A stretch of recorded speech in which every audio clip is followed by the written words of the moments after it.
Marcos Jr., Congressman De La Costa, Congressman Carl Joseph Fernandez, city and barangay officials, presidential scholars, mga kababayan, magandang umaga sa inyong lahat at maligayang pagdating sa Puerto Princesa. On behalf of the city government and the people of Puerto Princesa, it is my distinct honor and privilege to extend our warmest and sincerest welcome to you, Mr. President, on the occasion of your fourth official visit to the city of Puerto Princesa. Sa ngalan ng mga makakalikasang mamamayan ng Puerto Princesa at lalo na sa lahat ng mga beneficiaries ng inyong mga programa, taos-puso po kami nagpapasalamat sa inyong patuloy na malasakit at suporta. Maraming salamat po, Ginoong Pangulo, sa 50 million para sa 5 infra projects sa ilalim ng Local Government Support Fund. Natanggap na po namin yung 50 million, nasa amin na. Natanggap na rin po namin yung 48 million para sa pamamahagi ng bigas sa 16,000 Puerto Princesa family beneficiaries bawat buwan. Sa loob ng 6 na buwan, na ipamahagi na po namin yung unang tranche na banggit po sa inyo doon kanila. Itong binigay natin, initial ng second tranche na po ito. Maraming salamat din sa presidential scholarship na nagkakahalaga ng 20,000 para sa bawat isang 333 fourth-year college students na umabot ng 6.6 billion pesos.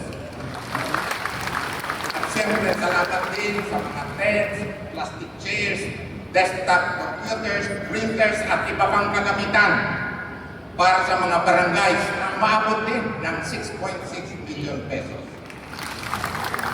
Ang mga ito ay nakakatulong sa pag-angat ng kabuhayan at kalidad ng serbisyo sa mamamayan natin dito sa Puerto Princesa.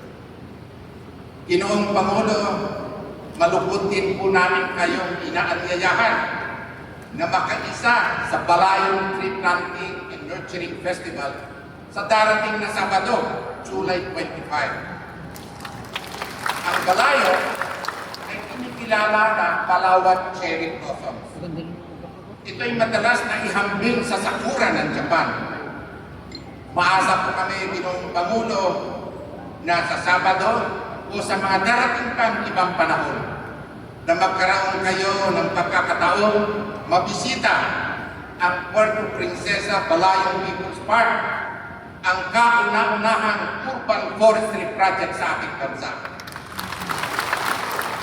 At may inspeksyon na rin ninyo, Ginoong Pangulo, ang kasalukuyang tinatayong 5-story low-cost housing project sa ilalim ng inyong pambansang pabahay program na pinuntuhan ng Social Housing Finance Corporation.